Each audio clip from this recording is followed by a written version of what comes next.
ఉదయం దేవుని వాగ్దానం. నీకు వాగ్దానం ఇచ్చిన దేవుడు నమ్మదగినవాడు, నిన్ను విడువడు, ఎడబాయడు. Praise the lord. దేవుని నామానికి మహిమ కలుగును గాక. ప్రతిరోజు ఒక ప్రత్యేకమైనటువంటి వాగ్దానంతో పరిశుద్ధాత్మ దేవుడు మనల్ని దర్శిస్తున్నాడు.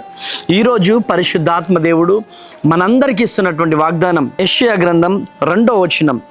నీవు జలములలో పడి దాటినప్పుడు నేను నీకు తోడయుందును, నదులలో పడి వెళ్ళినప్పుడు అవి నీ మీద పొర్లి పారవు, నీవు అగ్ని మధ్యన నడిచినప్పుడు కాలిపోవు, జ్వాలలు నిన్ను కాల్చవు. Praise the lord, hallelujah.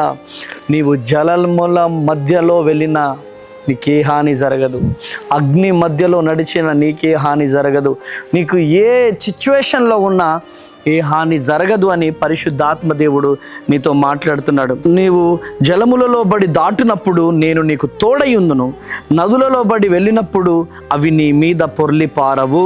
Praise the lord, హల్లెలూయా. నీవు అగ్ని మధ్యలో నడిచినప్పుడు కాలిపోవు, జ్వాలలు నిన్ను కాల్చవు.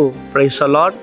ఈరోజు ఎటువంటి భయంకరమైనటువంటి సిచ్యువేషన్ గుండా నువ్వు ప్రయాణం చేసినా, ఎటువంటి అనారోగ్యం గుండా నువ్వు ప్రయాణం చేసినా, నీ ముందు మండుచున్నటువంటి అగ్ని గుండం ఉన్నా, నువ్వు ఎటువంటి పరిస్థితుల్లో ఉన్నా నిన్ను ఎవరు ఏం చేయలేరు. Praise the lord.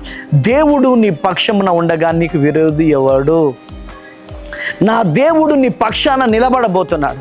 నా దేవుడు నీ కొరకు బలముగా నిలబడబోతున్నాడు. చూడండి, షడ్రక్, మెషక్, అబేద్నెగోలు చూడండి, అగ్నిగుండంలో పడేశారు. వారిని అగ్నిగుండంలో పడేశారు. కానీ దేవుని కోసము సమర్పించుకొని చావనైనా చస్తాము కానీ మేము వెనుదిరగమని చెప్పేసేసి అగ్నిగుండంలో దూకారు.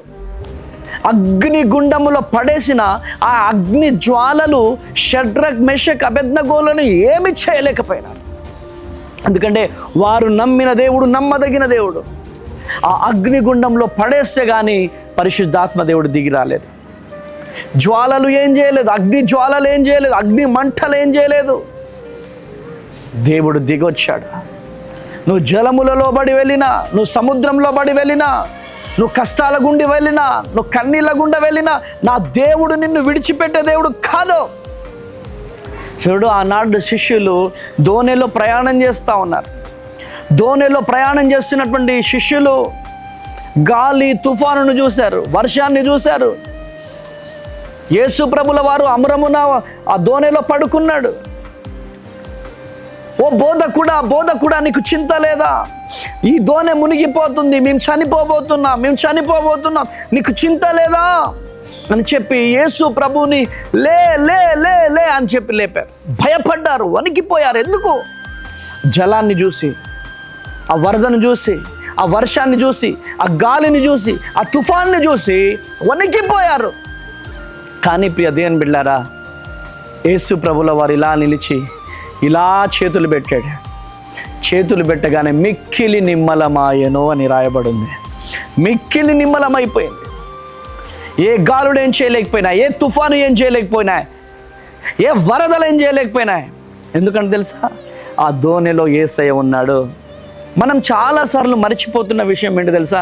మన ఇల్లు అనే దోణిలో యేసయ్య ఉన్నాడు. మన జీవితం అనే దోణిలో యేసయ్య ఉన్నాడు.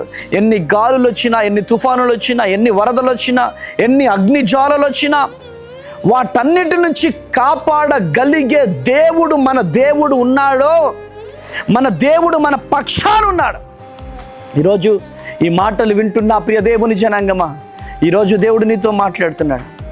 ఈరోజు దేవుడు నిన్ను దర్శిస్తున్నాడు. ఒక అద్భుతమైనటువంటి రీతిలో నా దేవుడు నిన్ను దర్శిస్తున్నాడు. లే, ఎంతకాలం లే, దేవుడు నిన్ను దర్శిస్తున్నాడు. ఈరోజు నువ్వు భయపడదు. అగ్ని జ్వాలల నుండి దేవుడు నిన్ను కాపాడతాడు. అగ్నిగుండము నుంచి దేవుడు నిన్ను కాపాడతాడు. ఏ జలముల గుండా నువ్వు ప్రయాణం చేసినా నిన్ను నా దేవుడు కాపాడతాడు. నిన్ను కాపాడేవాడు కునుకడు, నిద్రపోడు. నా దేవుడు ఈరోజు చక్కని వాగ్దానంతో మాట్లాడుతున్నాడు. ఏమని తెలుసా?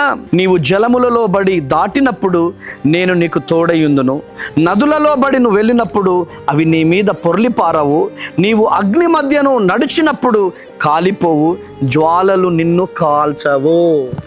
అప్పులు నిన్నేం చేయలేవు, క్యాన్సర్ నిన్నేం చేయలేదు, ఎటువంటి బలహీనత నిన్నేం చేయలేదు. నా దేవుడు నీ పక్షాన ఉండబోతున్నాడు. నా దేవుడు నీ జీవితంలో గొప్ప కార్యం చేయబోతున్నాడు. నా దేవుడు నీ పక్షమున నిలుచొని సాక్షీకరముగా నా దేవుడు నిల్చోబెట్టబోతున్నాడు. కనుక నీ వాగ్దానాన్ని ఎత్తిపట్టి ప్రార్థన చేయి. జలములో పడి వెళ్ళినా, అగ్ని జ్వాల నిన్ను కాల్చి అగ్ని మధ్య నడిచినా, సముద్రం మధ్య నడిచినా, సమస్యల గుండా నడిచినా, నా దేవుడు నిన్ను కాపాడే దేవుడై ఉన్నాడు. కనుక ఈ వాగ్దానాన్ని ఎత్తిపట్టి ప్రార్థన చేద్దామా? ప్రార్థన. తండ్రి స్తోత్రం ప్రభువా. అయ్యా, నదుల మధ్యలో మేము నడిచిన తండ్రి, అగ్ని జ్వాలల మధ్య మేము నడిచిన అయ్యా, మమ్మల్ని ఏమి చేయలేదని అద్భుతమైన వాగ్దానంతో మాతో మాట్లాడినందుకు వందనాలు. ఈ ఉదయకాల సమయంలో ప్రభువా, ఏ బాధలతో, ఏ వేదనల మధ్యలో, ఏ నిందల మధ్యలో, ఏ కోర్టు సమస్యల మధ్యలో ఎవరెవరైతే సతమతమైపోతున్నారో వారి జీవితంలో గొప్ప కార్యము జరుగును గాక. రోగాల మధ్యలో ప్రభువా, అనారోగ్యాల మధ్యలో ప్రభువా, అప్పుల మధ్యలో ప్రభువా, కోర్టు సమస్యల మధ్యలో శాంతి నెమ్మది లేక ఉంటున్నటువంటి పరిస్థితులలో వాళ్ళు ఉంటుండగా తండ్రి, వారి జీవితంలో గొప్ప కార్యము జరుగును గాక. బిడ్డల్ని దీవించి ఆశీర్వదించి నీ కృప, నీ కనికరం బిడ్డలపై కుమ్మరించబడాలా. మునుపు అన్నడు చూడని దీవెనల ఆశీర్వాదాలతో నింపుతున్నామని అయ్యా, ఈరోజు బర్త్డేస్, మ్యారేజ్ డేస్ జరుపుకుంటున్న వారి జీవితంలో గొప్ప అద్భుతం జరిగించండి. ఈరోజు వ్యాపారాలు చేసుకుంటున్న వారి వ్యాపారాలు దీవించబడాలి. వారి ప్రయాణంలో మీరే తోడుగా ఉండండి. కృపతో నింపుతురమ్మని అయ్యా తండ్రి యేసయ్యా, ఈ భారభరితమైనటువంటి పరిచర్యకి ఎవరెవరైతే సహకారులుగా ఉంటున్నారో వారందరి జీవితంలో గొప్ప అద్భుతం జరిగిస్తురామని యేసు నామంలో ప్రార్థిస్తున్నాను తండ్రి. Amen, amen, amen. కృప కలుగునుగాక. May God bless you. ఈ వాగ్దానం మనందరి జీవితంలో నెరవేర్చబడును గాక. Praise the Lord. God bless you. Praise the Lord. Vizag మరియు పరిసర ప్రాంత ప్రజలారా, మరి ఏప్రిల్ 28వ తారీఖు నాడు మన వైజాగ్లో, మన విశాఖపట్నంలో సుబ్బలక్ష్మి కళ్యాణ మండపంలో ఉదయం 9 గంటలకు అద్భుతమైనటువంటి ఆరాధన జరగబోతుంది. మరి ప్రతి ఒక్కరి కొరకు భారం కలిగి ప్రార్థన చేయబోతున్నాం.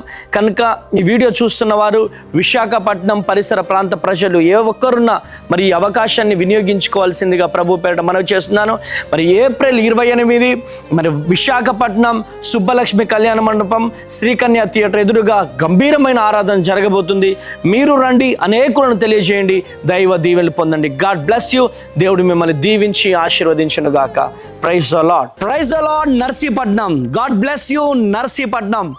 నర్సీపట్నం పరిసర ప్రాంత ప్రజలారా, మీ అందరికీ గొప్ప శుభవార్త. సువార్త స్వస్థత మహాసభలు మన నర్సీపట్నంలో అద్భుతమైనటువంటి రీతిలో 3 దినములు మరి మే 5, 6, 7 తేదీలలో బ్యాంక్ కాలనీ, మరి doctor Ramachandrarao ground, CMR down గ్రౌండ్లో ఈ మీటింగ్ జరగబోతుంది. సో అద్భుతమైనటువంటి స్తుతి ఆరాధన, హృదయాన్ని కదిలించే వర్తమానాన్ని పరిశుద్ధాత్మ దేవుడు 3 రాత్రులు పరిశుద్ధాత్మ దేవుడు రిలీజ్ చేయబోతున్నాడు. మర్చిపోకండి, మే 5, 6, 7 తేదీలలో మంగళ, బుధ, గురువారాలలో శక్తివంతమైనటువంటి ఆరాధనలు జరగబోతున్నాయి. గర్భఫలం లేనటువంటి వారి కొరకు, నిరుద్యోగుల కొరకు, శాంతి సమాధానం లేనటువంటి వారి కొరకు మరి అద్భుతమైనటువంటి రీతిలో భారం కలిగి ప్రతిరోజు నేను ప్రార్థన చేయబోతున్నాను. కనుక ప్రియ దేవుని జనాంగమా, పరిగెత్తుకుంటూ రండి. నర్సీపట్నం పరిసర ప్రాంత ప్రజలారా, పరిగెత్తుకుంటూ రండి. మీ జీవితాలలో గొప్ప అద్భుతాలు పరిశుద్ధాత్మ దేవుడు జరిగించబోతున్నాడు.